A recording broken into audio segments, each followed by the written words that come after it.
differentiated and not just one long panel of 4.5 hours. So, welcome to all of you. Welcome to Miguel Avila, Lino Amaral, Monique Kelly Valens, and Filomena Pimentel Rocha. We're happy to have all four of you on. Thank you for taking time to be part of this panel on the perspectives from the Gen X. More or less, everybody's around that Gen X. Whether you're off or you're behind or you're there.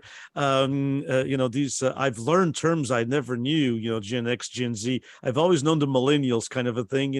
But we have all of the different generations, and the important thing is to have folks, whether one is a year off from Gen X or a year behind or after. The important thing is to have these various generations that, as Tisha Cardozo pointed out, and I appreciate her comments, as all of us on the Luz American Education Foundation board, and of course the PBBI.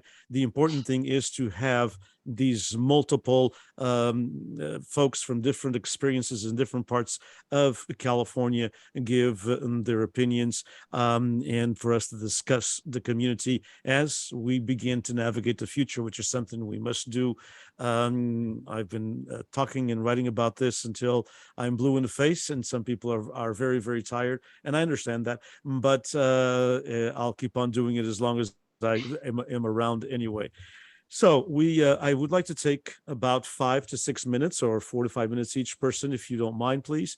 And if you could just introduce yourselves. I know that it's kind of a customer thing here, and many people that are following us here, those who are on a Zoom webinar, know who exactly every one of you are.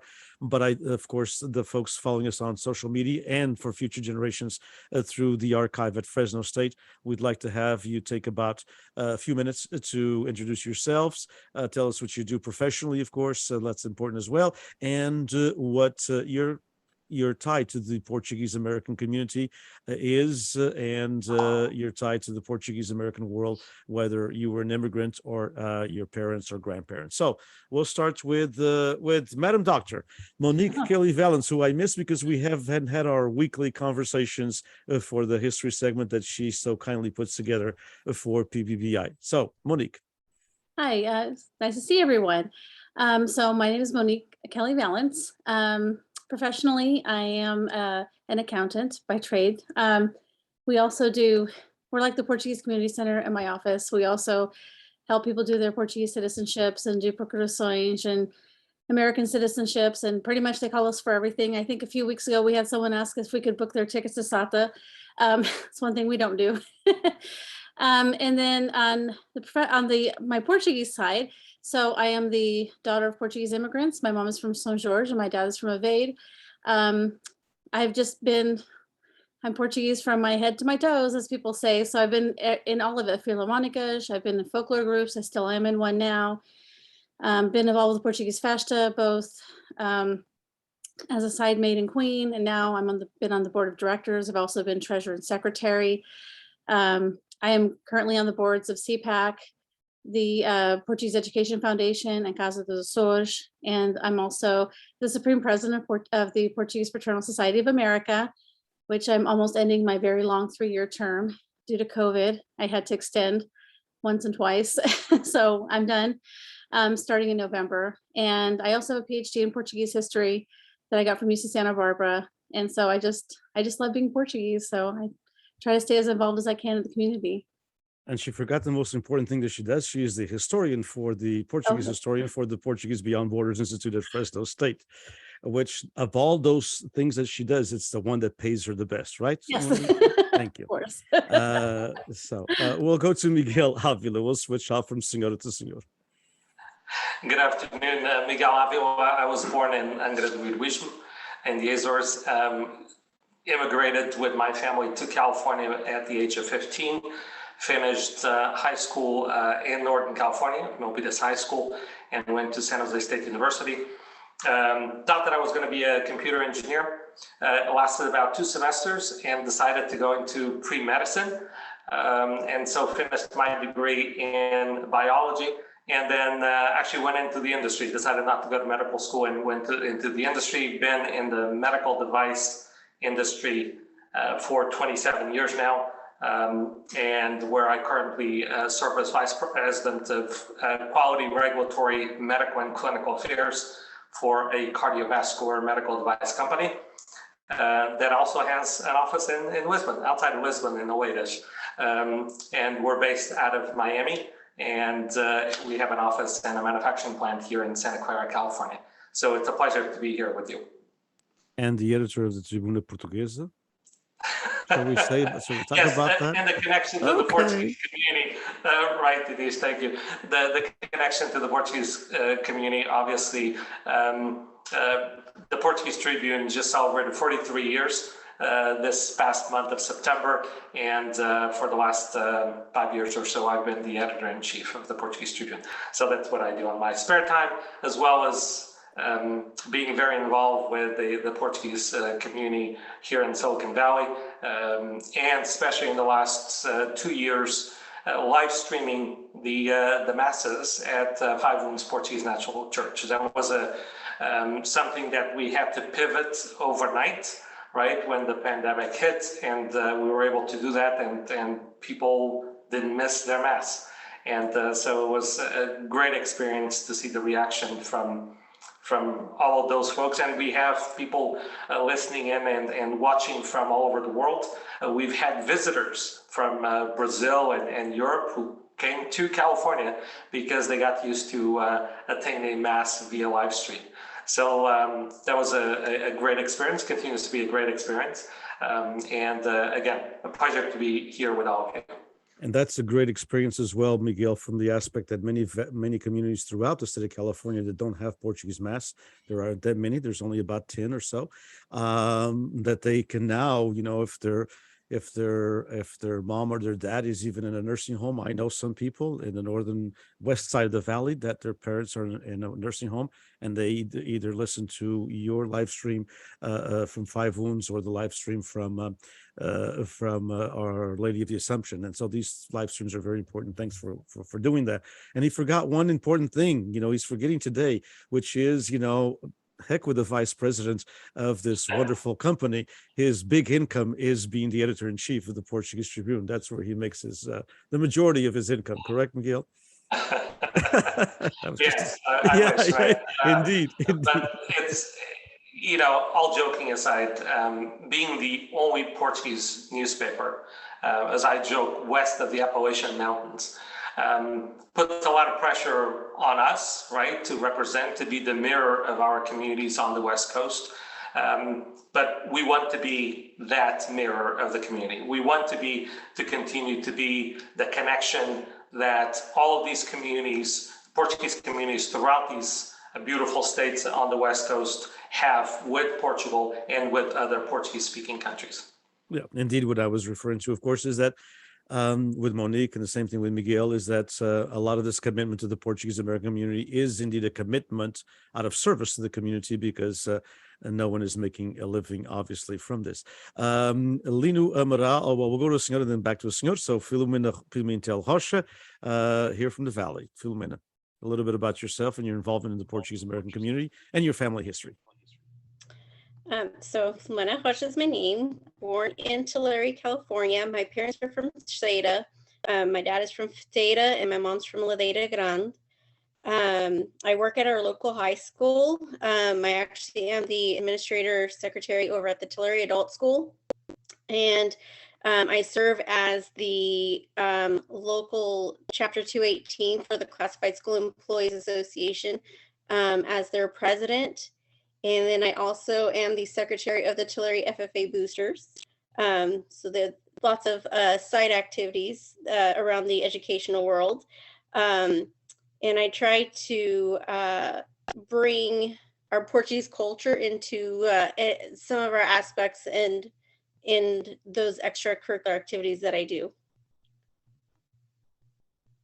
Indeed, and then because especially your work with the union has lots of Portuguese members, lots of Portuguese Americans who are members of the classified and staff. And so next and last, but certainly not least, Lino Amaral, as he promotes State Farm. I like the shirt. Lino Amaral, boa tarde, everybody. Yeah, I just came. I was working a fair this afternoon all day. Walked in about 20 minutes ago, so I apologize for the Don't for apologize. the State attire. State You can Farm's a see good how much company. fun I had on Facebook if you ever follow any of that stuff. So I am.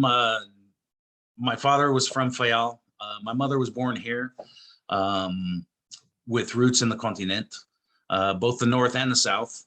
I, like Monique said, people always ask, you know, what's it like being Portuguese? How Portuguese are you? I'm like, from, you know, up to my eyeballs and a lot of stuff, as with many people that are involved in these conversations that we've been having. It's started out in the marching band, carrying the flag in the parades.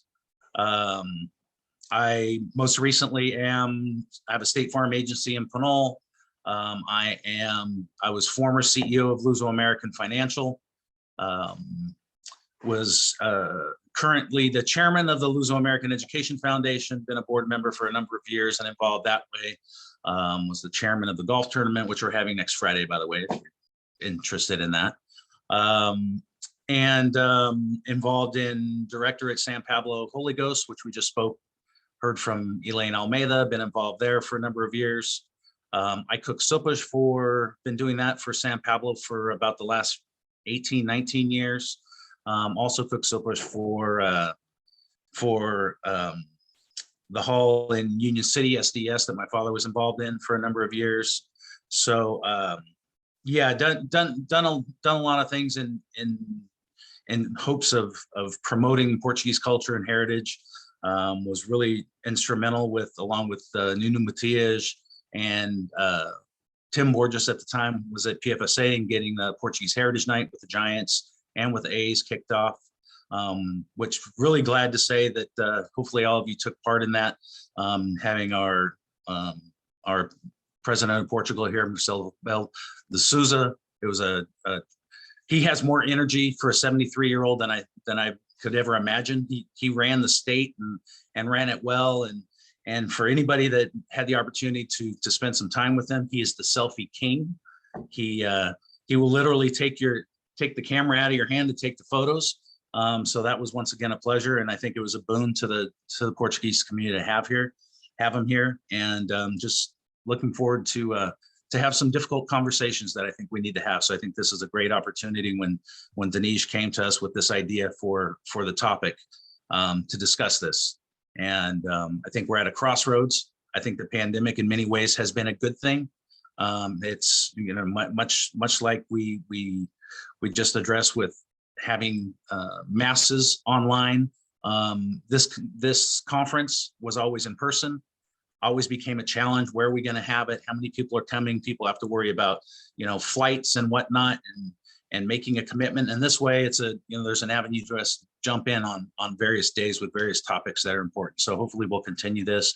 And I want to thanks again publicly to thank Denise for all of his hard work. I mean, who would do this, 6, 7, 8 hours a day for 5 days straight? So that's appreciate all that hard work. Wait till you get the bill.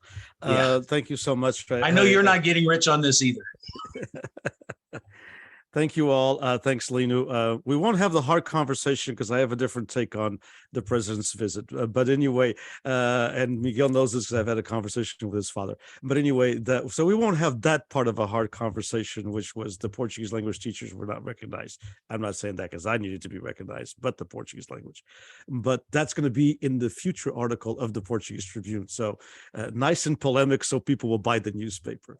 But let's have a hard conversation, a conversation I know that all of you are up for.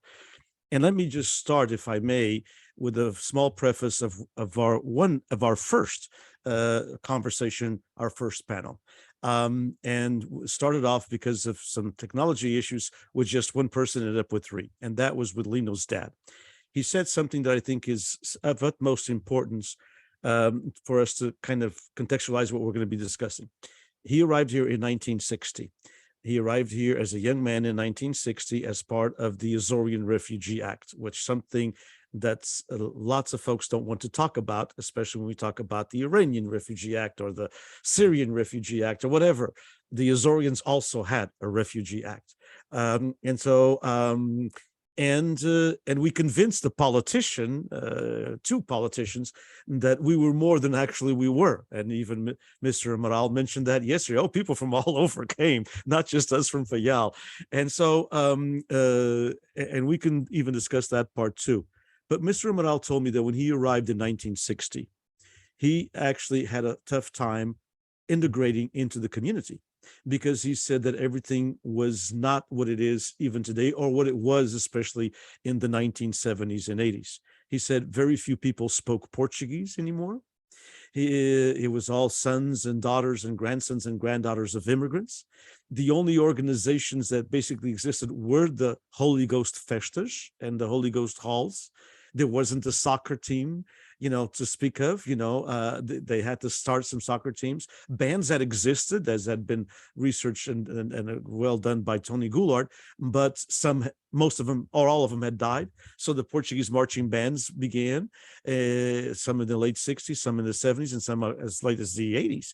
And then the groups, the folklore groups, the Carnaval Terceira Style was practically in existence, or it had one many years earlier, but there weren't these groups. So it was a very different community in 1960 that from the community we know today, and from the community that all of us lived, especially the last 25 to 30 plus years. Let me ask you this. Our immigration now has ceased, and Miguel Ávila and his family chose to come to America. They took a vote. That's a wonderful story that I love to hear. They chose to take a vote, and America won, and Lisbon lost. And I think his dad wanted to go to Lisbon, and he said he lost, but came to America. So there were already options when they decided to go somewhere else. There was option to go to another place. For many people in the 1960s and early 70s, the option was basically America or Canada, through a carta de chamada. Do you feel, and I'll start with Miguel on this, since I started with Monique, I'm going to switch around to everybody to start first. I'll start with Miguel on this. And part of it, because in the Portuguese American Hour, when we've had some conversations about this as well. It brought home a lot of things, the conversation with Mr. Amaral. It brought home the things that maybe all things are cyclical, and are we going through that cycle again? But the world is different than when it was in 1960. What do we do about it? Because I think we have more options than the folks in 1960 had that immigration not came in the 1960s, the Refugee Act and the Family Reunification Act. They didn't have technology, they didn't have this that we're doing, and they didn't have that driving force that created all these things between 1960 and 1990, when the majority of these new organizations were created. Miguel, your thoughts on this cycle, and your perspective on what can we do, and what are some of the hard conversations that we need to have, especially because one of the areas that you proposed in a few editorials ago of the Tribuna Portuguesa, of the Portuguese Tribune, was exactly the need to have what somebody just mentioned in a prior panel, a brainstorm on the Portuguese halls, but that brainstorm needs to go on besides the Portuguese halls, the soccer's, the halls, and even to the point of maybe the fraternal societies.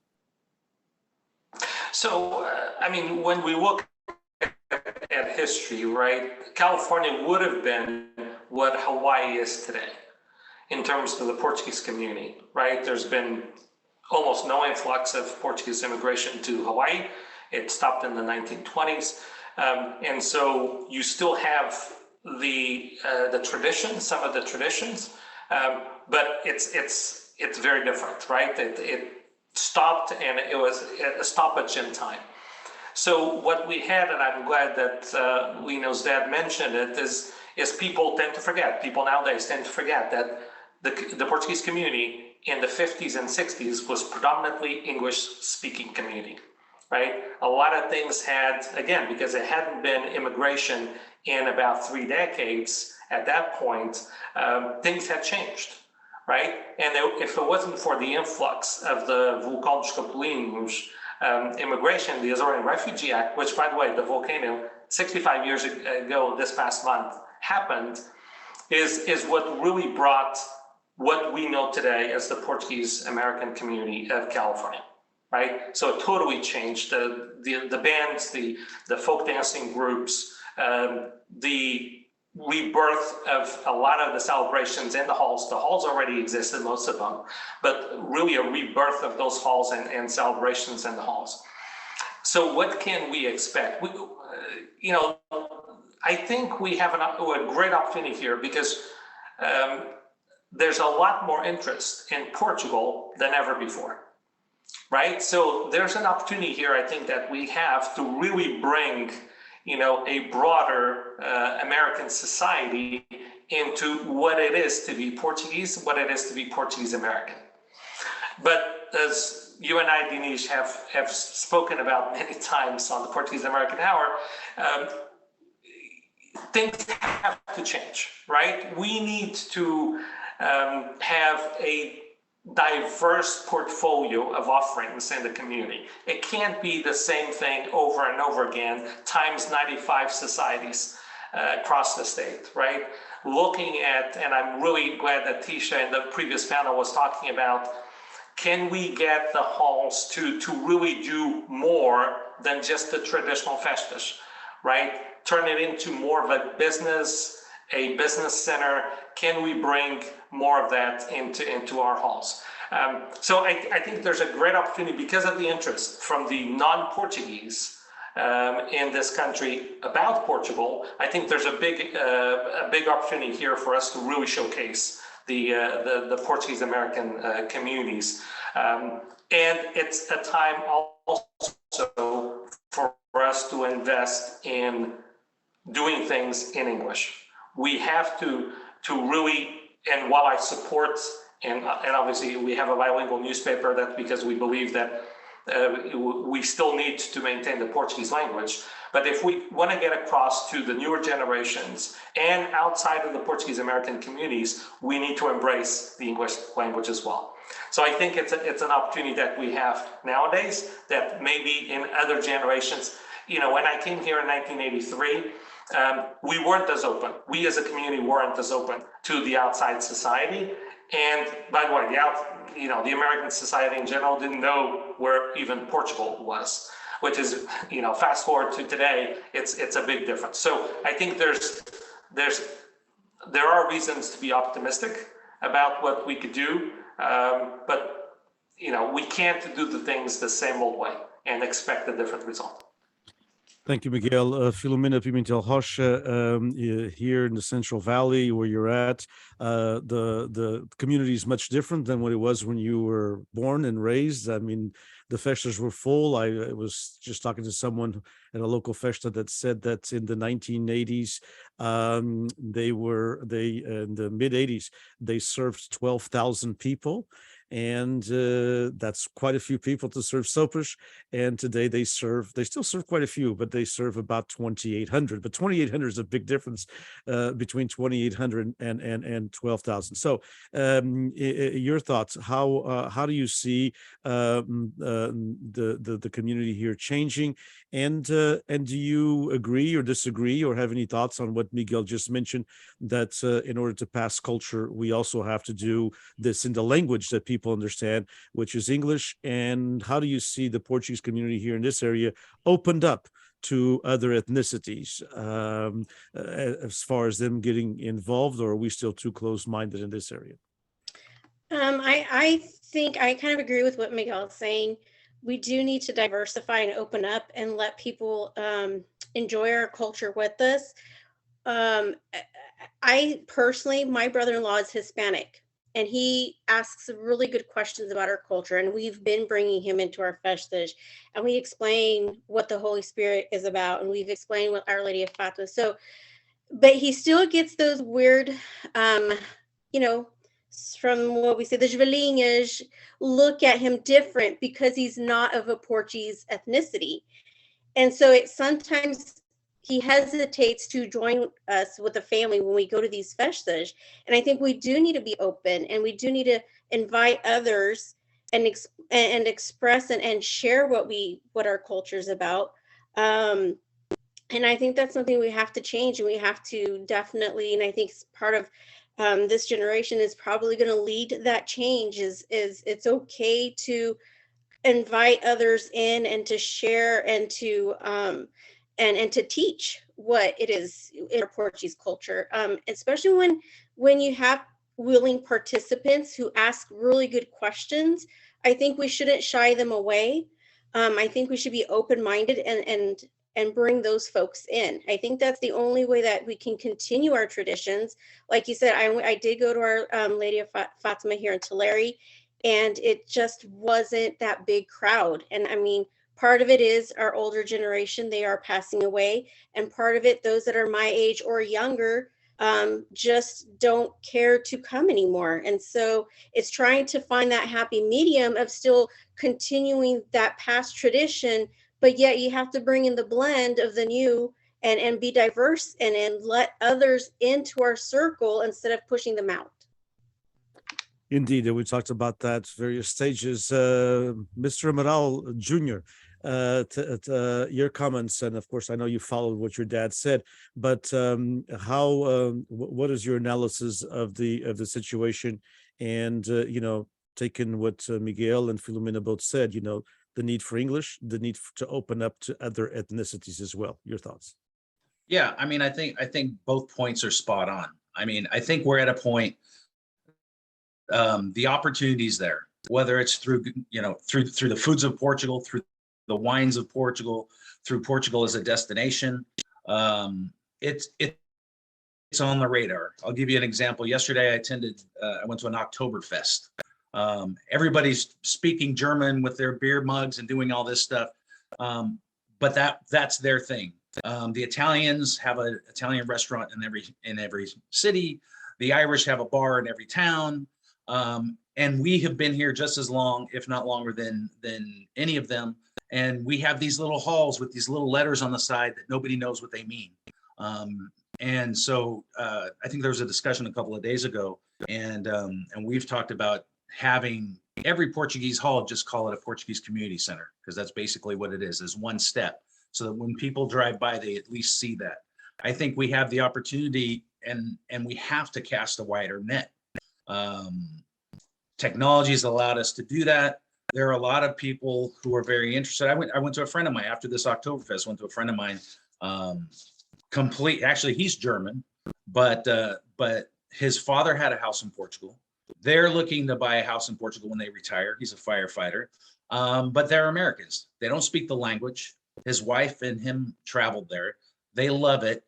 And he wants to get more involved. He knows, because he's known me for 20 years, 30 years. But the things that we do, we tend to stay in our little silos, and we haven't let people in. And whether that's the notion of bairrismo that we all kind of suffer from, this was something I'd always talk about, where we are more competitive amongst ourselves than with others. And, which is great in some aspects, but it's negative in others. We've never been the ones to stand up on a chair and say, "Hey, look, we're Portuguese." But I think over time, it's a commodity that's wanted now. It's a commodity that's desired. We're all very proud of who we are, and we want to share that. The fact is that I was very fortunate. My son married a Portuguese girl, right? But that's rare. As there's lack of immigration, there's the mixing of ethnicities happens. And if we do not capture that and invite that and warm it up with open arms, then we're going to lose some of those people. And I definitely think that it's something that we have to, when we were talking about the hard discussions, these halls have been operating. It's tough to hold a hall.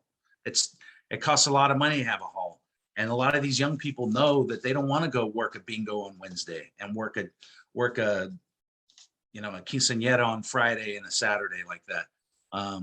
But we have to maybe use those things like the Portuguese Heritage Night at games that introduce that to the communities. Use, maybe do a community center instead. We talked about it or it was a discussion on one of your other panels about using the Fesha as a springboard for the education discussion, the having other foods besides sopas at a festa, introduce them to linguiça sandwiches and bifanas and whatever that case is. So those are all things that I think we need to do, but it all starts with, we have to decide that we want to open up and not look at someone odd when they walk in. They go, olha, aquele gajo não é português, já sabes. And I think we all do that. And it doesn't matter whether you're the north, the south, the middle, you know, East Coast, West Coast. We all tend to do that. And I think some of that's going away as we get older. But I think as a Gen Xer, you know, that's 55 years old, I remember not being, it was not cool to be Portuguese when I was a kid. I didn't grow up in a Portuguese town.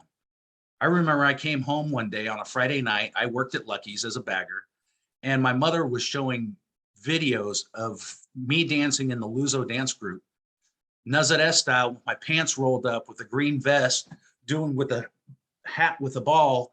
And I remember being ticked off at my mother because she was showing my friends that. And I got a lot of flack at that time. But you know what? 4 or 5 years later, after I graduated college, they were like, wow, you actually have a life besides just work. You're always busy. You're always going to conventions. You're always going to festas. How do we get into that? And so I think we tend to learn to appreciate that a little bit more as we get older. And now I'm at a stage where I don't want to see that go. And so we need to get in a room, all of us all together, and hash this out. Philharmonicas, bands, educators, fraternals, hall members, restaurant owners, whoever it is, and come up with a plan. Be strategic about it, because if not, we're going to go by the wayside. Well, I have some specific questions in that end. Thank you so much, Linu and Monique. Your thoughts, your analysis of the community as well as, and again, probably for you and I, we've discussed this many times as well. But I know that you're involved in all these things. You're involved in things from the popular culture to being PFSA president, and it was a reason why it was chosen PFSA, Portuguese Fraternal Society of America, and not União Portuguesa da América do Norte, whatever, because of the Americanization process of that as well. And I know you're very familiar, of course, with all that history. So how do you look at the community, and what are some basic hard choices that we're going to have to make, even though the community in North Valley, we must say this, so the community, and I think that's something that we have to also understand, the community in the North Valley, when I mean the North, Central North, I'm talking about Turlock, Hilmar, Modesto, even Manteca a little bit. The community has had a little bit different of a growth pattern, because it's like Pico Island.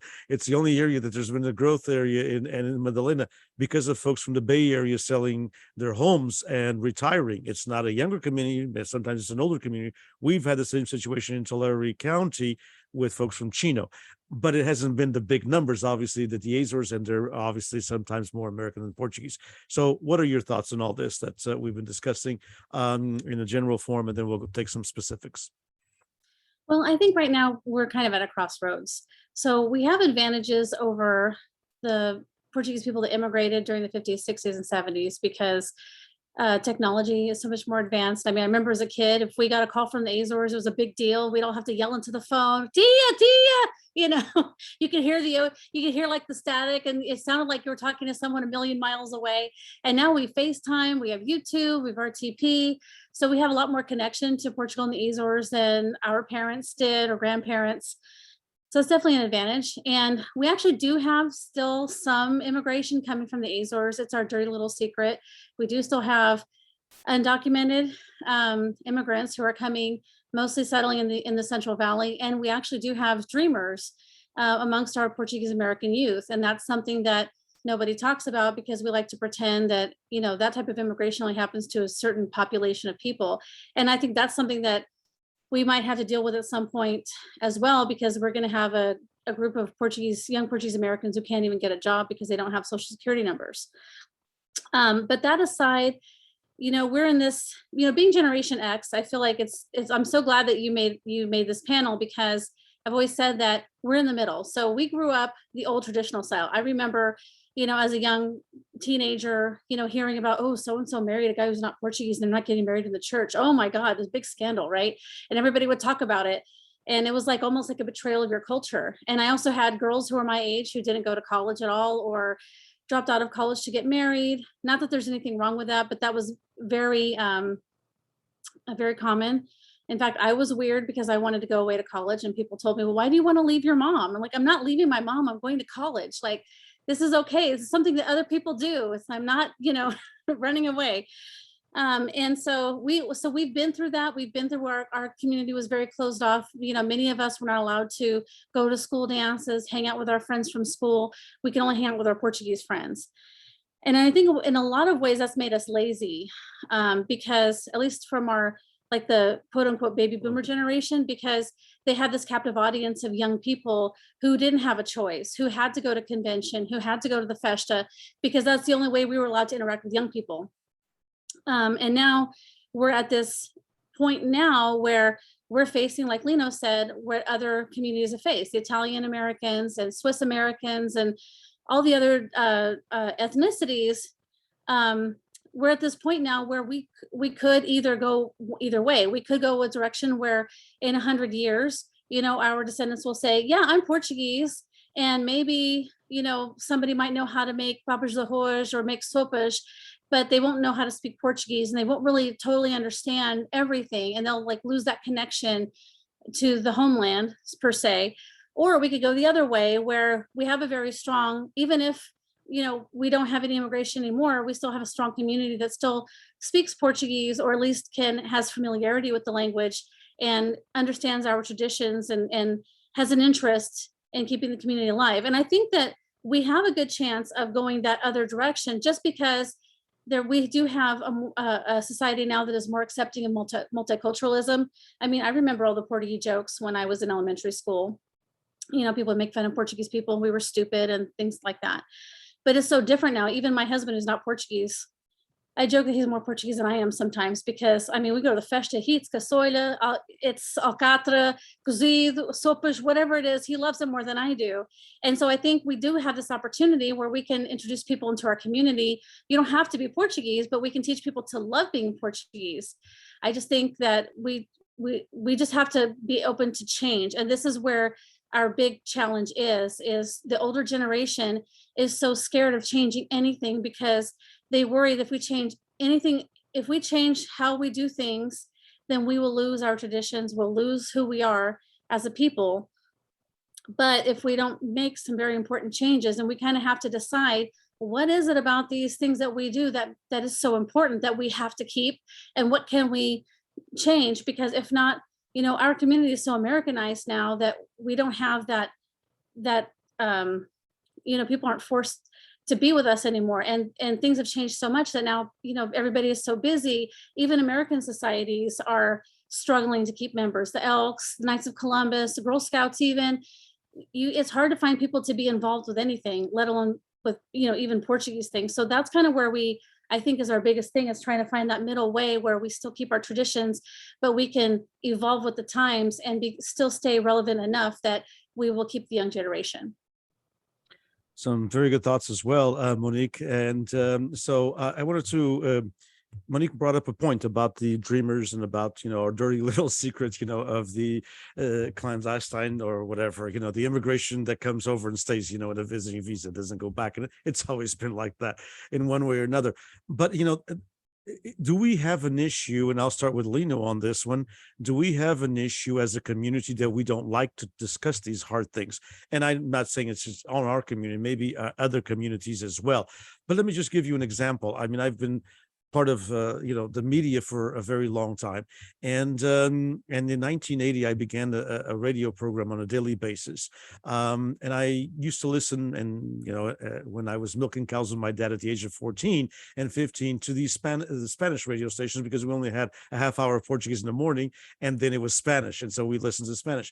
And when they gave the news of everybody, that what happened, the good news, the not so good news, and the bad news. So it was local news, and I always thought that we should do this. So we started this program called Rádio Aliança 80 in exactly 1980 because of the earthquake in Terceira.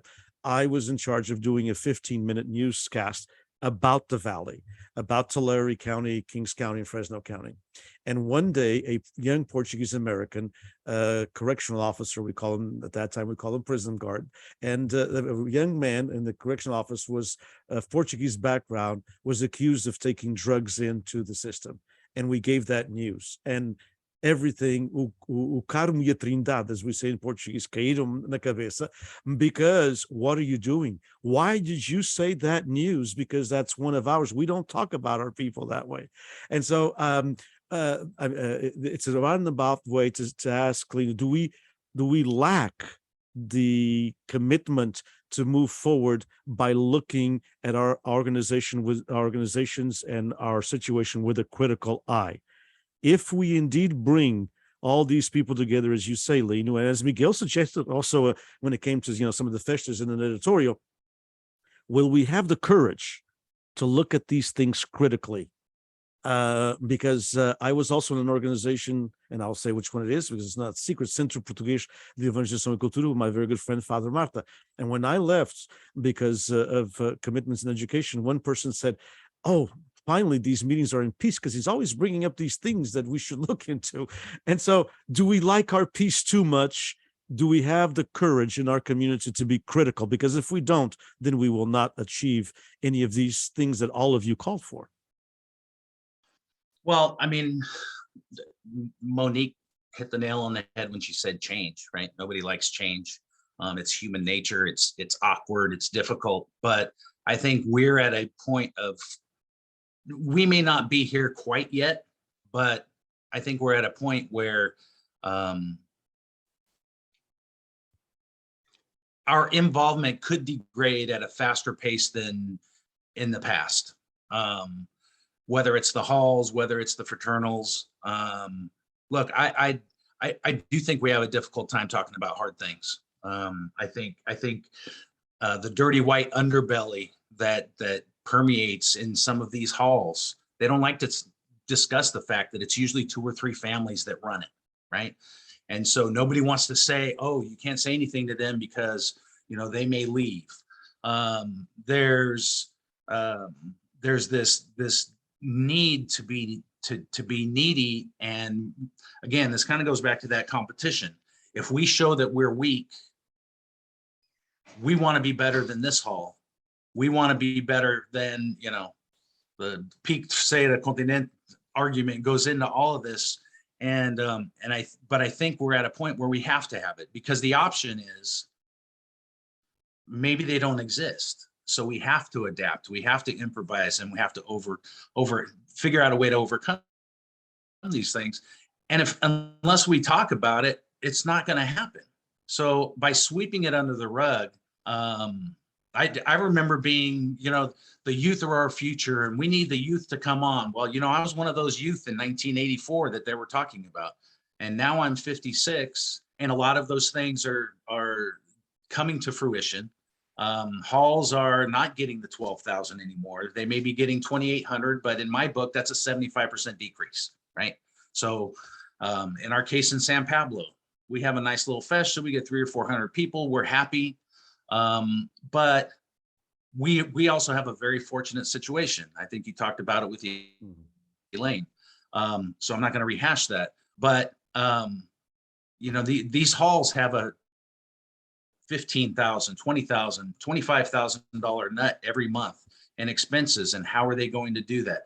Well, the easy solution is, I think you addressed this a couple of days ago, is, well, if you got 4 halls within 2.5 miles, why don't you sell 3 of them, keep one, make a big community center and put all letters on the top. One holds the fesha one year, one holds the fesha the next year, and you rotate it around. It seems like a simple solution, but nobody wants to have that conversation.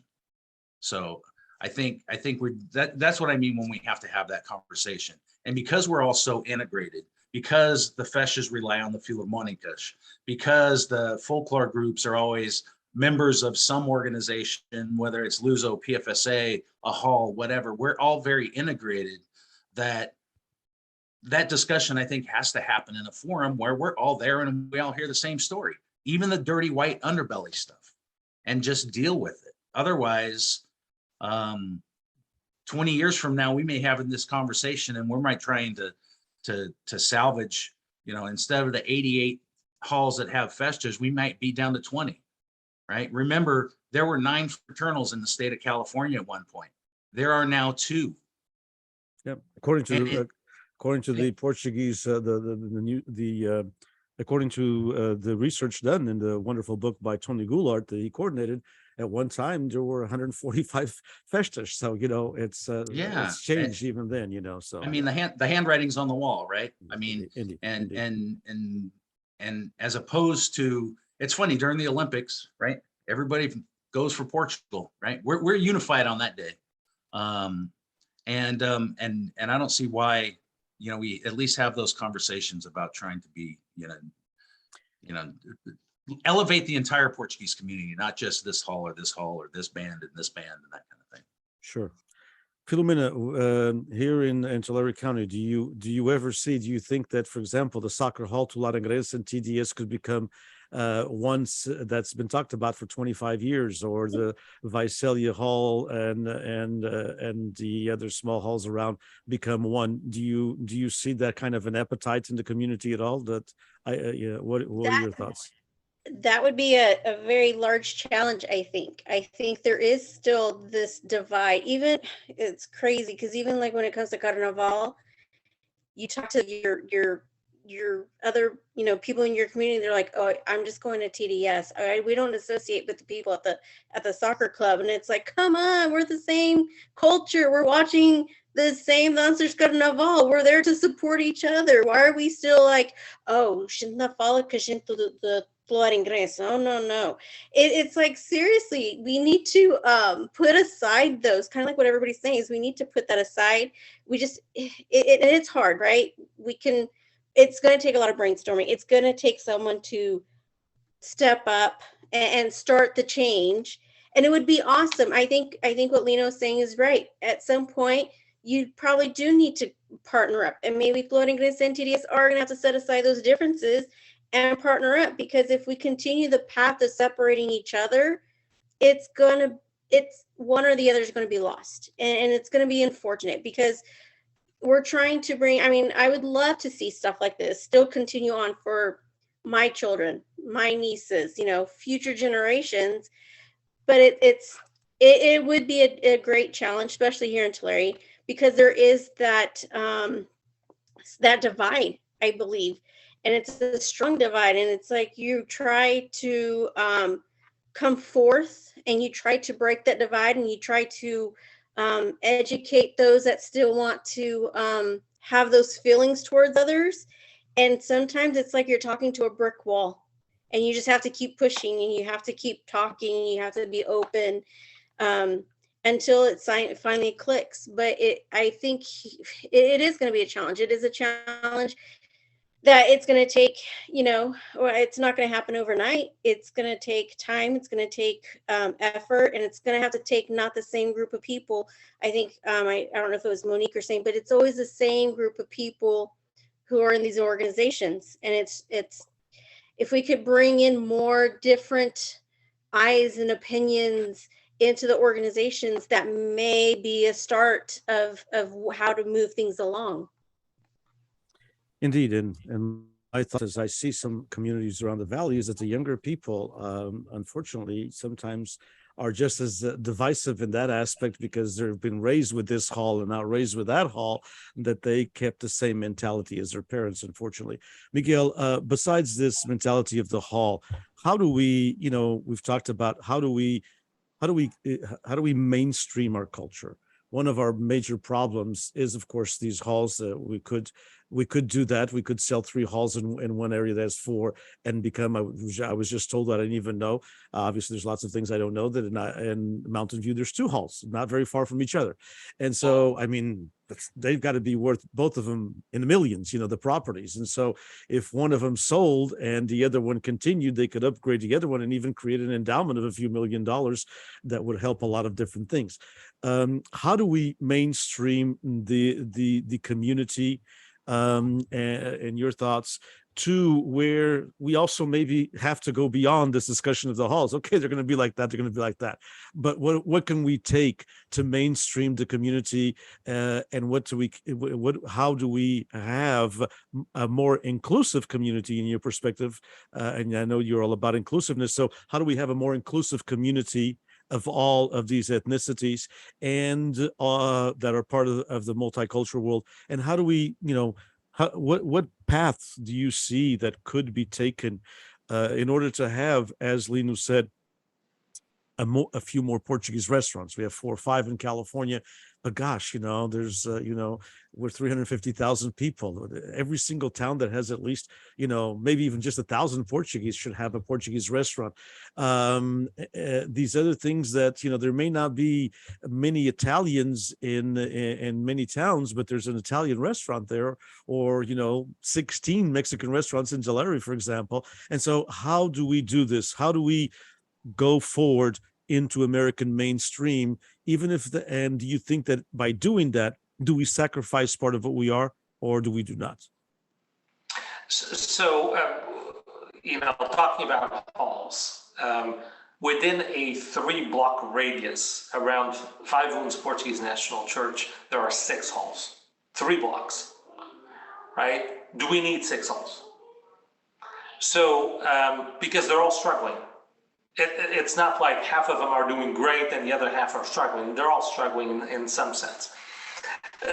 The other piece about the inclusiveness, and when we do have the tough conversations, this generation, and I've been in many of those meetings where I'm the youngest in the room, and we're not young anymore, right? But there's a problem when, we're having these types of conversations when our generation here, the Generation X here, is trying to make some change, and there's a lot of resistance. And it's not until we see that something is about to be shut down or go bankrupt is when we may need to take some steps. And that's unfortunate, right? We need to be more proactive. I mean, look, PFSA is a great example of 4 societies coming together, right? Before, they all could have gone out of business, right? Individually, right? But they came together. And I think there's a great opportunity. And, I've had many discussions about, we're going to have a BART station behind Five Wounds Church in San Jose, okay? And it's going to be, it's the little Portugal station. So when it opens in 2030, if it stays on track, will people exiting the BART station see anything Portuguese? And that's what I'm concerned about, is why not have a, beautiful community center, a beautiful cultural center in the area of Little Portugal? And the other thing that we don't talk about is, why aren't there more Portuguese restaurants, right? Okay, think about it. When the Portuguese community goes to halls on Fridays and Saturdays, which are the biggest money makers of restaurants, right? Days of the week, they're taking away from restaurants. So even when we did have more than one Portuguese restaurant, like on Alum Rock and East Santa Clara Street in San Jose, people were going to the halls, to those same 6 halls. So, and they were not, patronizing the local Portuguese businesses. So I think there's an opportunity for us to look at that. I think also there's, the newer restaurants that have opened, they targeted a different demographic as well, right? So it's not just your traditional, I'm going to be just all my clients are going to be all Portuguese. That's not the case, right? They're looking at a much broader demographics than just the Portuguese community. But we're the first ones to complain. We're the first ones to say bad things about the restaurant, using restaurants as an example, right? Because I didn't like the food, or it's too expensive, or the wait was too long, or like, guys, it happens with any business you go into, right? That things need to improve, right? You provide the feedback, and hopefully things do improve. But that's something that I think we need, and all joking aside, there's more Portuguese restaurants on Ferry Street in Newark, New Jersey than the entire state of California. One street. Actually, I can narrow it down to 3 blocks. Okay? 3 blocks on Ferry Street have more Portuguese restaurants than all of the state of California, right? So how do we continue to promote, and I think this is what we're discussing here about, how do we promote the Portuguese culture, which includes food and wine and so forth, outside of the Portuguese community, okay? So that's one of the things that I think that we could do a lot better. And in terms of diversity and bringing people together, I think this generation and the generation that comes right after us has to play a key role, right? If we think about it, it was people younger than we are today who took over the new organizations in California when they came after the Capuinhos volcano, okay? They were in their 30s. Okay, and they started, all these organizations started with a lot of people in their 30s and sometimes even in their 20s. So for folks who have a passion for the Portuguese community, I think we have a great opportunity for the Generation X and Generation Y to really unify and look at what can we do. And let's make some tough calls. I think it's better to have a state-of-the-art cultural and community center than to have 6 halls that at some point may need to close down and potentially go bankrupt. So I think we need to have the conversation. And that's, I think, we're still very siloed about the conversations. It's each organization is having their conversation instead of having let's have the big conversation about how do we continue to evolve the Portuguese community. And folks, thank you so much. It's been a great pleasure discussing this topic, and I think we're all very passionate about this, but I do need to run to the airport. I do have a red-eye flight tonight. So thanks so much, and hope we can stay in touch. Have a good flight. Safe travels. Thank you. We'll continue. Thank you so much. Thank you for your time, Miguel. Appreciate it.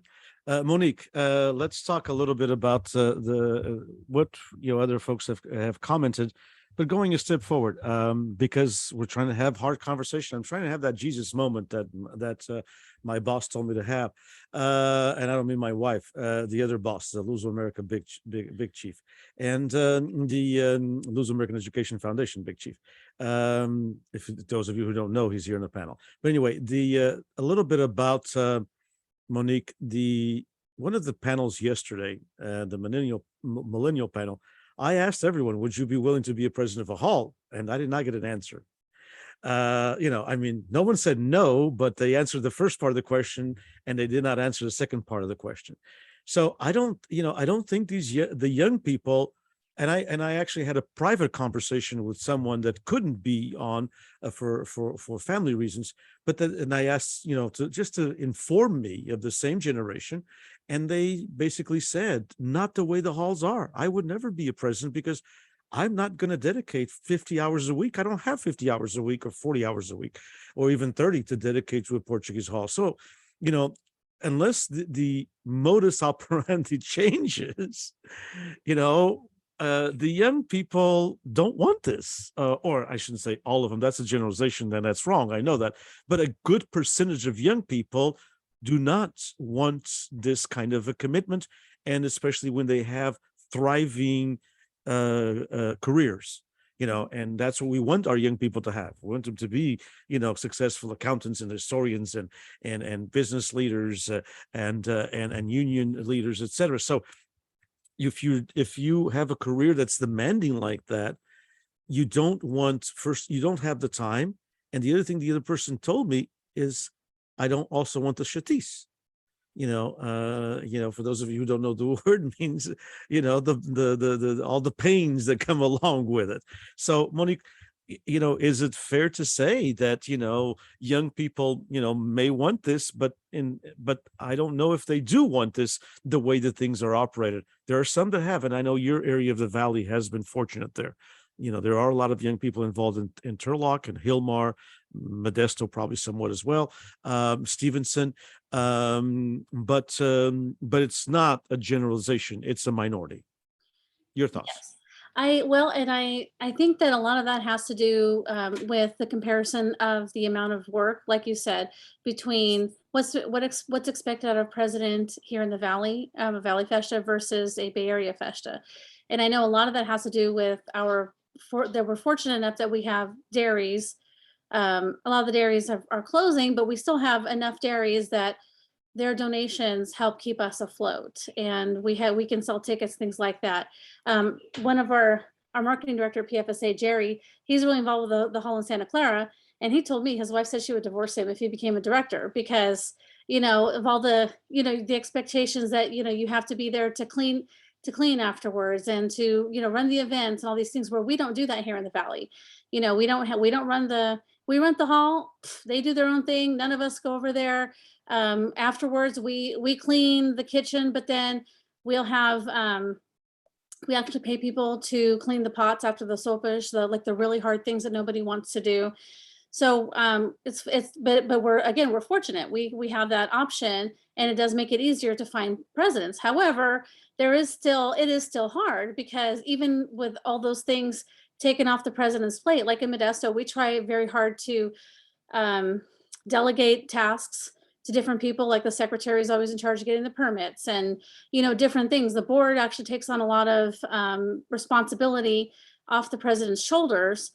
But then you still have the shatis, like you were talking about, and people still, not even just careers, but family life is now so difficult. I mean, if we talk about even like myself as PFSA president, there's no way that my kids could have played soccer or like travel ball, like a lot of, my friends' kids do, because we have so many obligations. There are people that are my age and younger that are not willing to take their kid out of soccer for a year so that they can be president of PFSA or president of anything. And so that is a very big, I think a very big obstacle, a very big competition to having someone become president of any society or organization. And, we're actually working on that at PFSA because, we've been having these conversations. And I think, again, it's just, it's this Generation X and millennial mentality versus the baby boomers, where, the 50s and 60s, you did this because our kids didn't, if your kids played on a soccer team, you weren't gone all weekend, every single weekend for months at a time. You had more time. People came home earlier from work. A lot of women didn't work. So there was more time to devote to these societies. Plus, that was your only social outlet because we were so closed off. So people went to go work at the hall, but they were having fun because they were with their friends. And then the kids were all friends with each other. So the kids wanted to go.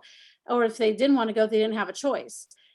So it's like you did it because this is what you had to do and nobody questioned it. It's why every kid was named John, Michael, Jennifer. People didn't want to break out of the norm. And this is kind of the really big struggle we're having now, is because you have the older generation is like, no, we can't change anything we do. We have to keep doing these things the same way. Like going on the routes, like for us to go asking for donations of the dairies, that's very time intensive. You have to go out driving to all these different dairies and go knocking on people's doors and asking for donations. And every year it's harder and harder to find people who have the time and the ability and the willingness to do it. It's a lot of gas too. So just things that we do, we have to be able to change things up, but they're so stuck in that, no, this is the way we've always done it. This is how we have to keep doing it. And unfortunately, I get the feeling that some people are just like, if you don't want to do it this way, then there's something wrong with you. Like, there's something wrong with our current society because we can't or won't do things the way they used to do. And they won't even like open their minds up to change. And so unless we change our perception, because it's an honor to be president of the hall or Luso or PFSA, but a lot of people don't see it like that anymore. In the old days, people like fought to be in this position because it made them feel so important and it was such an honor. And then so people thought, well, if you want this honor, you have to work for it. And now it's totally different. Young people are like, if that's an honor, trust me, I don't need that kind of an honor. They don't care about marching around in front of their, and it being installed or being important. To them, it's more about They want to have fun. They want to enjoy the time that they do have off. They want to spend time with their families. And so the idea of putting in all of this work, they don't see the value in it like the other generations did. So. Indeed, and I want to end this in about 15 minutes or so, so I don't take any much more of your time. But I want to get a couple of things in first, and one of them is, I have some folks that I know that are part of the Portuguese American community, a little bit distant, in generation and also involvement, and they're very happy being Portuguese just once a year to go to the Sopers. And I'll start with Lino. Is there something wrong with that? They're very happy just going once a year to go to the Sopers, and they don't really want to get involved in anything else. And I think that's the majority of actually the community, if we look at it, because if we look at the people who are involved in the different towns and in the different areas, it seems to be the same people. It seems, and the same people that are involved. And sometimes it's not because they only want to be; it's also because there aren't other people that want to do it. Is there anything wrong with just being Portuguese once a year at the Portuguese Sopers? Because that's how a lot of people I talk to feel. Yeah, no, I mean, I agree with you. I mean, I've got two, I don't even know what gen they are, but I've got a 27-year-old and a 26-year-old. They're both extremely proud of their heritage. That's Z, I think, but I'm not. Z, yeah, Z. I think they're Z's. There's something. I know what what the true definition. I don't know, and I'm not going to expand on that here. But I think that's absolutely true. Is going once a year and appreciating that better than none? Absolutely. How do we harness that and transition those thoughts to maybe have them even support it a little differently? That just means if they go to a festa, then we need to bombard them with more than just wet bread and meat, right? I mean, that's maybe where the change in the festa that they go to has a component of other foods or other music or whatever the case is, the education piece we talked about. I mean, the unfortunate reality is that we're claiming larger numbers in the state of California, 350,000, whatever that case is. But as that number gets larger, those that are involved are coming down. And this is a math problem, right? And it comes from the immigration. As we get further and further integrated to our society, that becomes less important. The chatis, it's the politics involved in the hall. Oh no, I don't want to deal with that because they're going to look at me and they're going to want me to wash pans for 10 years. And then I got to do this for 3 years. And then maybe they'll let me get in line. The reality is that, we had this challenge in Luso. We have this challenge in the halls that I'm involved in. We can't find people to be presidents. And we're recycling presidents. And I think the only way that gets fixed is by, I think it was, I don't remember who said it, but you want to join forces from positions of strength, not of weakness. And while these halls are having some issues, but they're still fairly strong, right? There's still a community that participates in that. But that one family that comes that one time a year could still support other things without going physically somewhere in today's day and age, right? So they could support this conference. They could support something else virtually or be involved or make other contributions through their storytelling. So, I mean, is it ideal? No. The problem is that all of these halls are struggling so much. They have 3 activities 2 miles apart, and we're all competing for the same bodies to go there. And we're punching ourselves in the face instead of opening the arms up and doing something differently. So is the one festa better than nothing? Yes. But I think we need to maximize that time we have. So maybe the idea indeed is we maximize that festa. So I will ask Filomena, and you have a daughter and a son, and you have, nephews, and you have nieces, and you have friends who have young children also, teenagers and in their early 20s as well. How would it, and you're very involved in the Portuguese community in various aspects, how would it offend you, for example, if the Portuguese festa, instead of being just a religious festa, also had a food fair and also had a book fair, and also had maybe instead of dancing the chamarrita one night, they would have a Portuguese film or a film festival, a short film festival once a year, and would and curtail some of the things that people are doing that don't go there in the valley. And it's different for Northern California, obviously. And it's different for San Diego, but Southern California, Chino and Artesia are the same.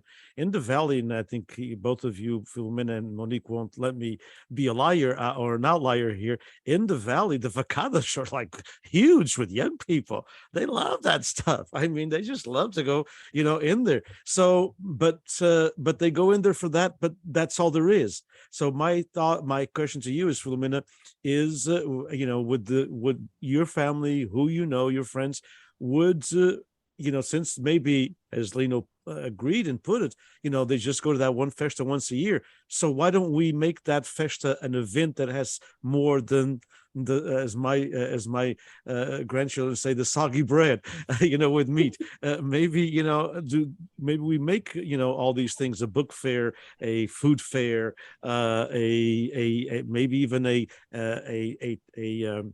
an event that has workshops that teaches people the chamarrita and how to play sueca, because whether you're Portuguese, Mexican, or whatever, you like those kind of things. So maybe we do this as a cultural week instead of just a festa around, the prayer of the rosary. We can still do the prayer of the rosary, that's very ours, but then afterwards or before, there's an array of events that makes it the Portuguese festival for that week in that community. Would that offend you? No, it wouldn't. And I think that would actually be the best way to go. So my daughter and my son are completely opposite, right?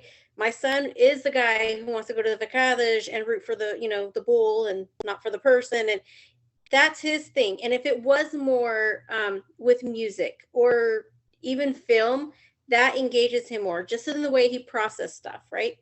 My daughter, on the other hand, she would like to see more book because she enjoys reading. I wouldn't mind trying different, like a gastronomical kind of foodie kind of event, but that's also a way to invite others to like you're saying, besides the chamarrita, we could teach them another dance or teach them different music. And I remember my daughter Jasmine, she would tell me about the stuff you were playing in class. It wasn't just, George Payne and Chic Gabla, you had some other stuff. And I think that opened up the mind to see and listen to other types of music. And I think that kind of, if we did have, besides just a festa, and it was more inclusive, where it was food, it was books, it's music, that's how we open up to the world, and it's how we open up to other cultures. And so it would kind of like Lino says, we are educating at the same time what it is to be Portuguese, but at the same time, we're trying to promote and gather those other generations. And, my nieces, they want to know more about, being Portuguese and what's about Portugal. And I have one who's very much wants to know factual stuff, like the history and kings and queens. And she needs to get a hold of Monique. She'll tell you all the kings and queens backwards and frontwards. She would love that. She would absolutely love that, because that's how she processes information. So, but I think it would be great. And I think it would actually join people more, because the festivals isn't just about religion, right? It's about community. It's about a culture. It's about love. It's about spreading joy. And it's not, and I think if we did open up to something to that type of event, we could get more participation.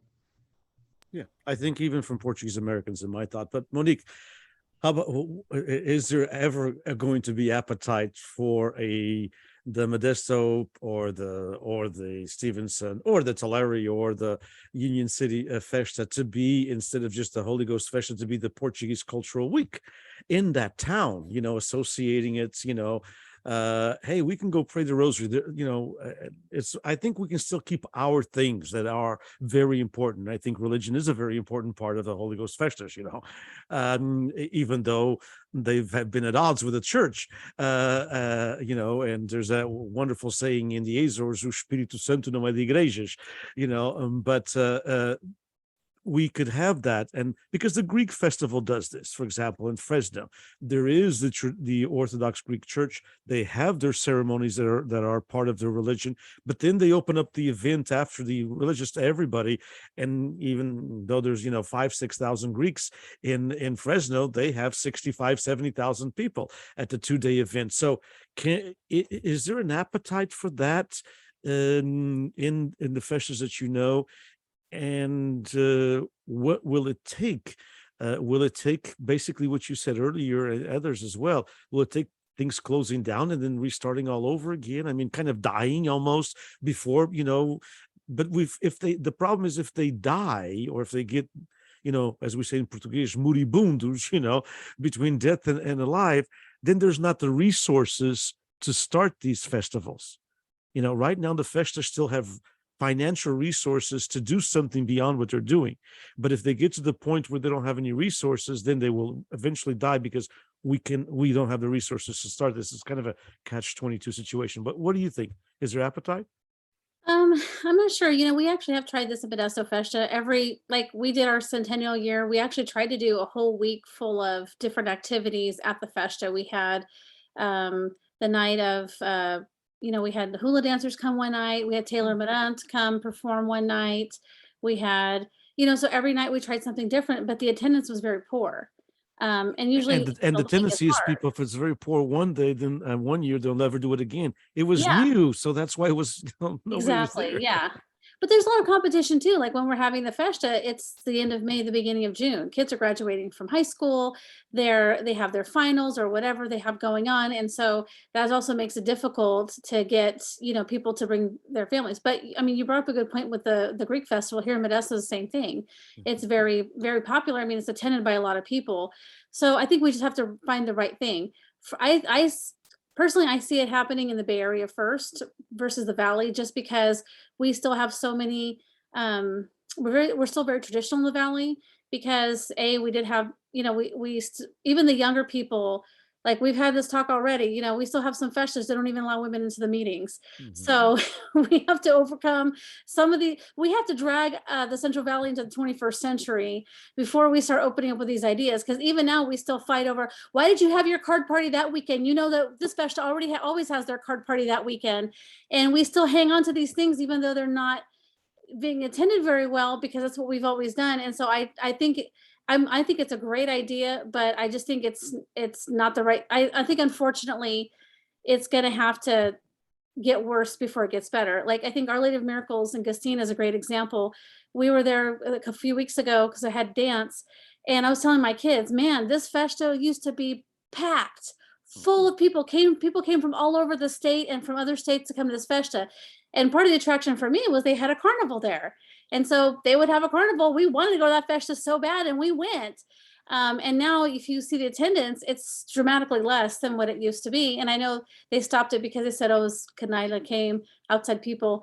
But having outside people brought people to the festa. And so we have to navigate that. And but I think it's going to take some time, unfortunately. Let me end it with one question or two, maybe real quick, and we'll ask everybody so we can try to end it around 7.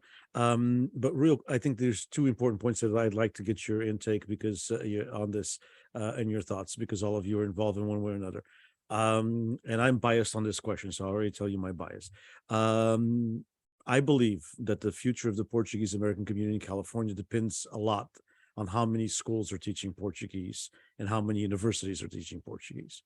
I'm a firm believer that if instead of 11 schools, this is a sad reality. We have 11 schools in California, secondary education, that teach Portuguese, 9 of them in the Valley, only 1 in Southern California in San Diego, and only 1 in Northern California, in the Bay Area, and that's in San Jose.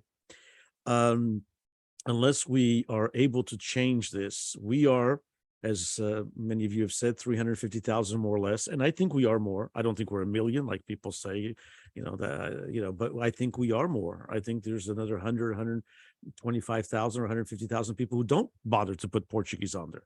I think we probably are closer to 500,000 than we are to 350,000. If we are indeed about 500,000 people in California, we represent about 1.5%, more or less, of the population of California. There are 4,400 high schools in California that teach Portuguese. In order to be at 1.5%, what our population is, pretty much we'd have to have close to 50 schools teaching Portuguese. We only have 11. What do we do? It was proposed by one of the panels that we should think about a Portuguese American endowment, an endowment for education. That's not to give scholarships. It's an endowment to create the synergies that are needed to promote more high schools teaching Portuguese. We have a program at Fresno State that unfortunately is not very well received by Portugal, which is a program to take 10 Spanish teachers that are teaching Spanish that have a tie into the Portuguese community. And then they're in very districts that have a lot of strong Hispanic population, and have Mr. Rodriguez and Mr. Chavez, and Mrs. Cardenas become also Portuguese teachers. Train them, obviously they have to take. It's a 2-year program, and then that district will commit to starting one Portuguese class. And guess what? If it's Mrs. Cardenas teaching in a district that's 68% Hispanic, they'll say, well, if Mrs. Cardenas can be teaching it, I should be taking that class because I already speak Spanish. And so we're trying to put this in the school district's thoughts that, hey, don't limit your students only to speaking Spanish and English. If they already speak Spanish, why are they taking Spanish 1 or Spanish 2? Have them take a third language. And it would be a plus for our students. They're a minority in that school, that they could also take Portuguese. I just think that the organizations, we have money in our community. And I mentioned that, as Monique knows, in my 2.5 minutes that were given, to teach, to speak to the president of Portugal. I mentioned that. If we can come up with $85,000 for a bullfight, why should we not come up in the community with $85,000 to put resources together to open up another 5 or 6 courses of Portuguese? It's going to be up to us. If we think Portugal is going to do it, forget it. It's not going to happen. It's just not going to happen. I mean, and I think that we're, spinning our wheels. So any thoughts on that? Any thoughts on how we can move forward in all areas? The Bay Area is a prime example. I know people are moving out of the Bay Area, but they're still strong. How can we begin Portuguese programs in California public high schools? Because the community schools are great. And I actually think that the halls could have community schools to be a way to get young people involved. But sometimes that's hard to find a teacher that wants to do that, especially a teacher who's been teaching all day long at a school, and then she has to go another 2.5 hours to a community school. They don't want to do that. I mean, it's just a lot of work. So we have to have it. And for our kids, it's cool now to be Portuguese, as Lino said, and all of you. So it would be very cool. It's a plus for the kids to know that in my high school they're teaching Portuguese, and I can take it, the language that my grandfather and my grandmother spoke. It's a long journey, but I think it can be done with the creation of a plan. And Luso American Education Foundation has a strategic plan, as you all know. That's also PFSA was involved in it, but it's a community plan for California, and it can be done with creating the right atmosphere. Do you think that there's appetite for us to move forward with some kind of a system that would change this, because it would not be the same without it? That's question number 1. What do you think about a statewide plan that would increase the number of high schools teaching Portuguese across? That's number 1. Number 2, Portuguese Heritage Month. Monique just mentioned, as far as the festa, it's horrible. First of all, we're celebrating Portuguese Heritage Month in June when there's no school.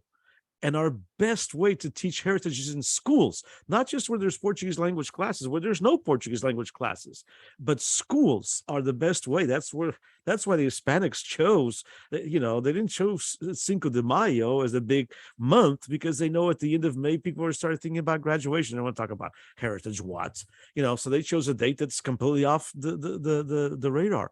So how about we look at instead of Portuguese Heritage Month, how about we build on this thing that PFSA has been strongly involved in, and so had Luso when Lino was chairman of the board, I should say that, or CEO of Luso, which is the Portuguese Immigrant Week. How about we look at that? That's March. How about we expand that and say that Portuguese Immigrant Week and Portuguese Heritage Month, and we look at a time that when actually schools are in session, there's nothing going on in the community, there's no festas. It's a perfect time to really celebrate our heritage besides the festa. So two things. Can we do a movement? And do we have the appetite to build on Portuguese Immigrant Week as we celebrated with Nuno Matias as Consul General and Lino as CEO, and also the PFSA, John, together? Lino, we'll start with you since you were involved in that movement a little bit. So is there an appetite for us to move forward and really have a concentrated effort on Portuguese language teaching in high schools? And second, is there a way that is there an appetite that we move forward? And if there's no appetite, how can we create it to move forward with looking at Portuguese Heritage Month outside of June? Because it's a horrible month. We can't change the Portugal, and we can still continue to celebrate it. But we certainly can build on something that's already recognized by the state of California, which is Portuguese Immigrant Week. I think, the simple answer to that is letting people know, right? And educating them as to the why. The point about the Portuguese language, and I know, Joanne always, mentions this, that Portuguese is the 5th most spoken language in the world now because of, the impact of Brazilian Portuguese. The more we become more welcoming in our halls, it starts at the grassroots, but the more welcoming we are to cast that wider net there, I think that creates that need from the outside community that might want to learn how to speak the language. The other thing is to be brutally honest with those Spanish teachers or Spanish speakers. I took Spanish because I already knew how to speak Portuguese. Mm-hmm. It was an easy A for me, right? And I had the choice between Spanish and French. Well, what do I need French for? I live in California. Spanish is the easier one, but the brutal honest truth was I took it because it was going to be an easy A for me. Sure. And the same token could be said for a lot of these Spanish speakers who already speak Spanish. Mm-hmm. And we know that if it's presented in a way, look, expand your horizons a little bit, this will be an easier language for you to pick up, but we can't tell them that if we don't have the teachers. So, we certainly have to push that and push that as a priority. I think the idea of an endowment to push that, I think there's some appetite. I think it needs to be brought to the forefront. I think unfortunately, I think a lot of people in our community, I think there was one of the panels we were talking about secondary education or education beyond high school with our children is getting better, but it's not to a level where we need. As that number goes up, I think that appetite goes up, because I do think that a lot of people in our community don't value college and education as that valuable, right? Even though most of us came here and I want my kids to have a better education, this and that.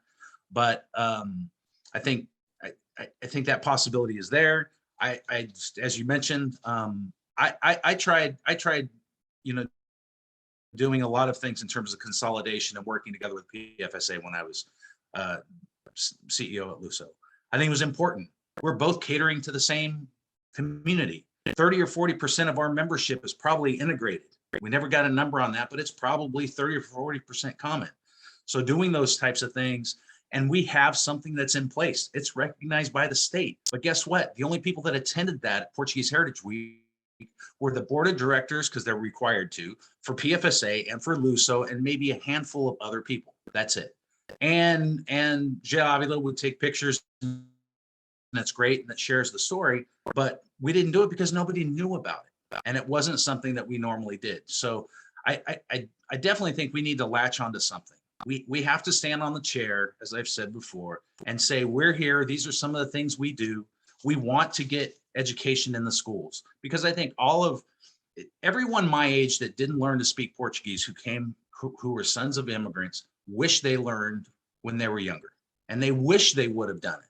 And if they have the opportunity for their children to learn something that way, and it's an option, if it was on the curriculum, I would imagine that they would encourage them to take it. And like I said, these young kids are proud of who they are.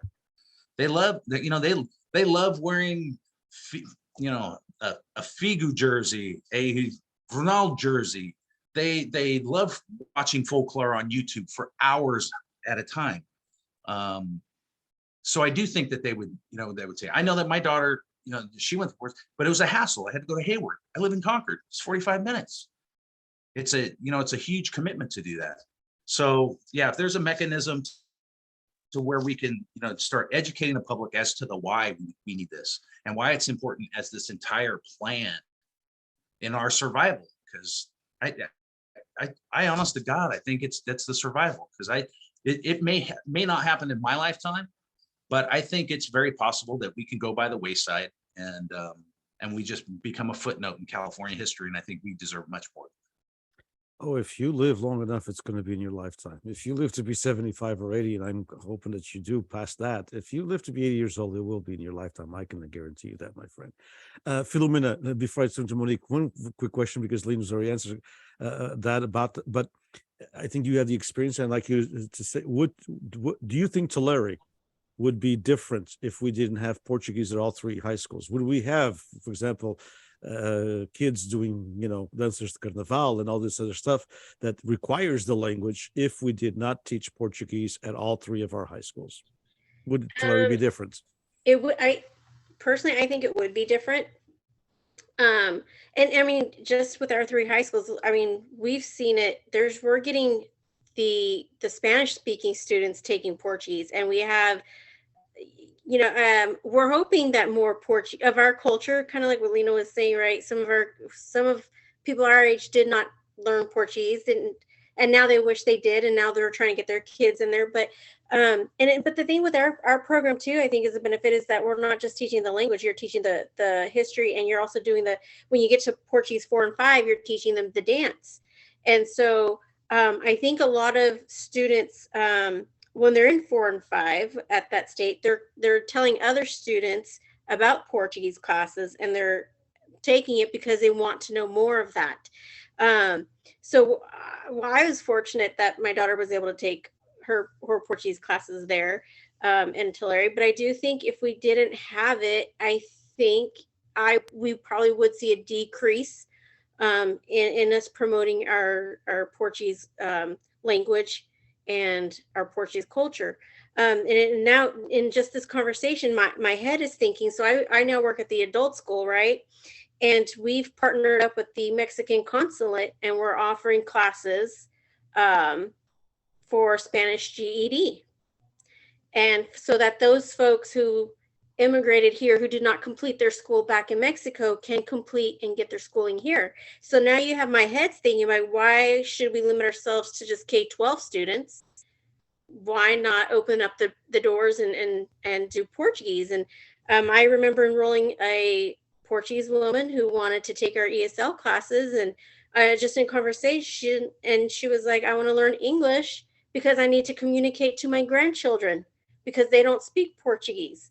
So, if we had some schools I know that do like a dual immersion where it's the curriculum's taught in Spanish and in English, maybe we introduce Portuguese and English, dual immersion type classes, so that we can bridge the gap between those grandparents and the grandchildren who can't speak the same language.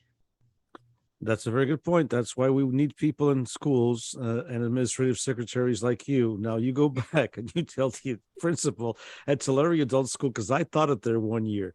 I just didn't want to continue because I had other things to do. But we should have a Portuguese class. There's 3 teachers on the district payroll, and they can be enticed to teach Portuguese as an adult classes, because we have to reach the second and third generation that already are in their 40s, 50s, and 60s, and sometimes don't want to take a college course.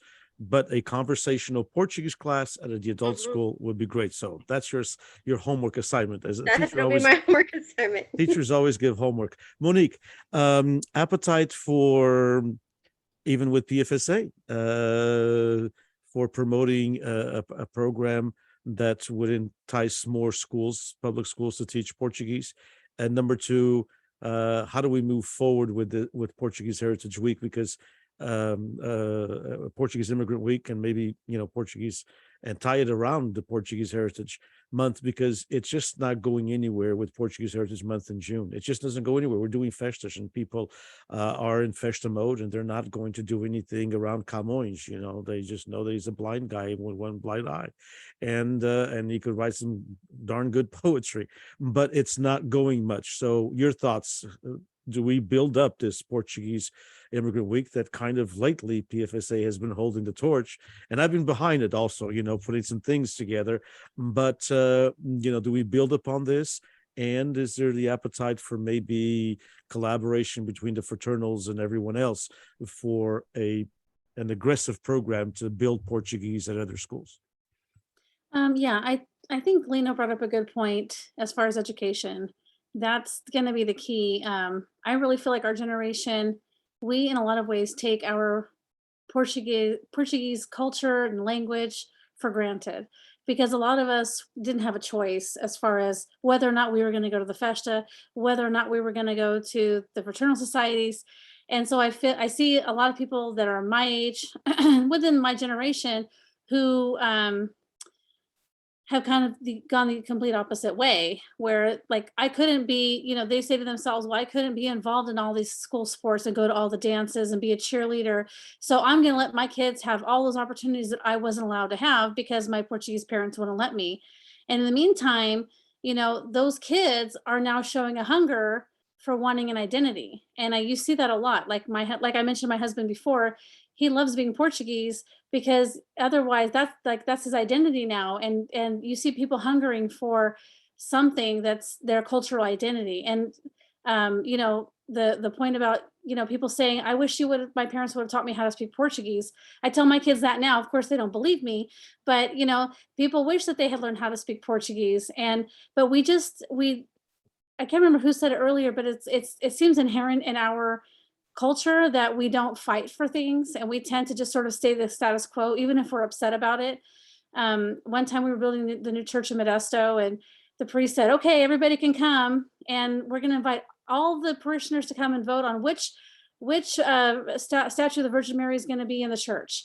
We can't have more than one. And so we can't have both Our Lady of Fatima and Our Lady of Guadalupe. So we're going to come and vote. And of course, none of the Portuguese people came to vote. So Our Lady of Guadalupe won. And they were so mad. Needless to say, we now have two. They figured out a loophole. But, you know, but it was like they didn't come to vote. They didn't advocate for themselves, and they were mad that they didn't win. And so it's the same thing. It's like if they say like, oh, what tristeza, ninguém fala português agora, but they're not advocating and doing anything about it. And like, you know, just recently, I live in Ceres, which is outside of Modesto. And 2 or 3 years ago, we got Portuguese language at both Ceres schools. But it was a catastrophe at first because we didn't have anybody to teach Portuguese. So the district was desperately looking for anybody who could at least try to teach the kids something. And it was to the point where they said, okay, we'll have a licensed teacher in the classroom with you. If you would just come and even teach part-time to teach, you know, basic Portuguese. And so it was hard, but now the program has gotten going. So it is really important, but we just have to tell people the importance. Like, we can't just be waited for 40 or 50 years and be like, oh man, we should have Portuguese in the high schools, because now is the time to strike while the iron is hot. So I think it's really important. And as far as Portuguese Immigrant Week, I'll tell you, before I was president, I knew that people would go to Root Park and hang a wreath on a statue and take a picture and whatever. And I was like, why do people do that? What is the world? And what's funny was, so I did some research to find out like how this whole thing started. And it's amazing to know that the Portuguese Immigrant Week started from the advocacy of Portuguese Americans who started on a campaign to get that voted in the California Assembly. And it's a thing because, and like that statue took the concentrated efforts of all of the Portuguese people all over the state. It wasn't just, you know, this group or that group or this festa or that festa. It was from the north to the south. Everybody got together in late 1960s to get this statue, you know, paid for and shipped from Portugal. And so it's a testament to what we're capable of if we want to do it. And we just, you know, we have to get to the point. I think that we should be pushing Portuguese Immigrant Week more because, you know, yes, Dia de Camões is great. You know, me, I'm a history major. I love it. But at the same time, like you said, it's in June. Nobody's in school. We're competing with summer activities, but also Portuguese Immigrant Week is a celebration of us. You know, we are the products of Portuguese immigrants, or we are Portuguese immigrants. So why not celebrate the one like official holiday that is there to commemorate the people that actually live here and the people that are here, instead of, you know, someone who lived 600 years ago. I just think it's amazing, but just not enough people know about it. Like, I had no idea. And so I've been, you know, we've been trying to push it more, but it's still going to take some time, but just needs education. Indeed, and it's our holiday. In other words, like you said, and it's the California state's government recognizing it. It's you know, and it began by the lobby of Carlos Almeida and a few other Portuguese that you know, that worked very hard to get this recognized. It's not something that comes. I think we need to have more things that are our own, because that will identify what we are as a diaspora. Diaspora is the same thing as a community, only in the aspect that the diaspora is creative. It recreates itself. You know, it takes the elements from the motherland, but it takes the elements that are ours here in this country, and it meshes it all together. So anyway, I'm not going to preach. Thank you all very much. I appreciate your time. I know it took longer. I'm very, very appreciative. I think we have some good ideas. I think we need to have some clear minds and some clear action items that maybe each and every one of us, something simple like Filomena, you know, talking to the rest of the administration at the adult school and beginning a Portuguese class for adults that want to learn Portuguese at an adult school instead of a community college. Eduardo Eusebio sent me a notice, and I believe in that also, which is maybe Portuguese online, but a lot of schools don't want to go that route because of different, especially high schools, because they've had, you know, a horrible experience with it. But colleges, maybe a community college that wants to start an online program only. And so there's lots of different things that we can do, but I think we do need to all continue. And thank you all for your opinions and your suggestions. I think essentially we need to in order to do the Portuguese priest here in Tulare, Father Holmarty used to tell me, não se pode fazer omeletes sem ovos. And I used to tell him, yes, but in order to make the omelet, you have to break the darn egg. And our problem, sometimes we don't want to break the egg. So we have eggs, but we don't want to break them. Okay. We need the eggs, but we also need to break them. And I think that's what we kind of need to do, is sometimes we'll need to partir pedra, as they do it in Pico, in order to construct that beautiful island. I think we kind of need to do that a little bit in the community. Any final thoughts from every one of you? Lino? No, I mean, I did proud to be involved in this and getting the dialogue going. I think the key thing is just keeping it going. Okay. and taking, you know, hopefully people will see this and share that. Maybe it triggers something. Maybe they'll have that conversation within their own hall, their own organization, whatever it is. And maybe go, hey, well, I hope they have this thing, right? You know, there used to be this big thing at Centennial Hall when I was a kid, right? And all the Portuguese people would go. There was like I don't know whose it was, but it always seemed like there were thousands of people there. But I think we need to have that, put that in play, whatever we call it, come up with a nice thing, get some TikTok dancers doing some stuff, get it out there, publicize it, you know, and we can, you know, have little ideas about, you know, about Portuguese Immigrant Week, whatever it is, but not just stop at this. So I think I know the fire that Denise has in this, and the desire, and everybody that's been on these panels has been terrific. I mean, the millennials, the Ys, the Zs, great ideas, and ideas are great, but unless they get put in play, they don't do us any good. So we have to do something with it. And I hope we do. Indeed. Thank you so much. And Monique, last word as well. And by the way, your husband, I call him is o Senhor Valencio, so he's Portuguese, okay? My last words would be União faz a força. Mhm. It's the main thing that's gonna help bring all of us together as a community and work together, and is to get rid of this tribalism that we have on this small scale in our Portuguese halls and our organizations. You know, this, like Miguel mentioned, you know, how, you know, PFSA, we merged together for societies, but let me tell you, it was not easy. But it got done. But it got done. Yeah. Well, but it was, you wouldn't believe how much people identify with their one society and how much they've fought trying to be merged into another. One time, Davila put on the April Fool's Day on the front page of the Portuguese Tribune that the PFSA and Luso were merging. And let me tell you, it was like pandemonium at the Home Office that day. But yeah, if we can just like stop with these, like, it's okay to belong to more than one society. It's okay to, merge our festas together. You're not losing yourself. That's the main thing that I think we have to get past before we can come on the other side and do what we've been talking about. Indeed, Filomena, last word. Yeah, I think I agree with what everyone's saying. And this is a great way for us to network and reach out to and connect to other people, so we can feed each other off of ideas and like Lena was saying, bigger ways to promote and connect to people. And this is a great way to do it, is networking with other great people like this, so that we don't lose ourselves and we don't lose what we have going. Indeed, indeed. But Actually, there's always a Denise- bit of tribalism, and I'll go back to you, Lena, which is, I mean, I have an uncle of mine who's passed away. At my age, we don't have many uncles anymore. But my uncle, until he passed away, he used to love to have this wonderful line. He was a Sportingista all the way. Eu não gosto do Benfica, nem das pessoas que são do Benfica. Entram na minha casa. So, I mean, this is about as, as bairrista as you can get. I mean, he would not have people from Benfica in his house, So we have this, and Interceda, people that were from José Albino's bullfights would not talk to José Parreira people. So it's been ingrained in our idiosyncrasy for such a long time, and in mainland Portugal the same. I mean, people from Porto do not like people from Lisbon and vice versa. And so, and people from Porto probably have a reason, but I mean, just the way it is. But it's been ingrained, but I think the young people have a different take. Even the young people in the Azores, and I'm talking about the Azores because, there's a lot of Bahesian because of the islands, but even the young people in the Azores today, they get along much better than they did, 40, 50, 60 years ago, and there's no more of this Bahesian, and even in Portugal as well. But Lino, your final thoughts, you were going to say.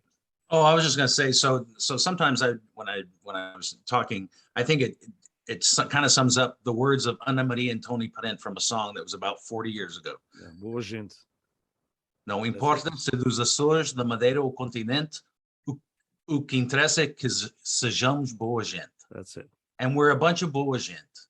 And if we would just kind of put all of that stuff aside and just focus on the fact that we're all Portuguese, whether we're from the Azores or from all those places, I think we could create a wave. It's just whether or not we want to do it. Indeed, but the wave has to be created by us. We cannot expect Portugal to create it, even though with all the things with Marcelo here, the selfies are gone. And like a friend of mine asked, I can tell you this, I asked a friend of mine, why didn't you go? And, and he says, what am I going to get out of it, first of all? And he said, let's see how different the community is a week after he leaves. Well, we all know the community isn't different. And so, but it's just that, we are hospitable people. We receive everybody well, and I'm not, advocating to not receive people well. What I am just saying is that we do need to also, part of this needs to be us making our public officials from Portugal also responsible for what they need to do, and also American officials as well. The school boards and everything else. So I think that we can be boa gente. I agree totally with that. But our boa gente, sometimes we may have to be a little bit forceful in order to pass our message across, so people think that we're interested in what we're doing, on an ongoing basis. Thank you all. I won't take any more time. I appreciate it. We'll see you. Hopefully some of you can join our sessions tomorrow. Thank you. Take care. Take care, everyone. Bye-bye.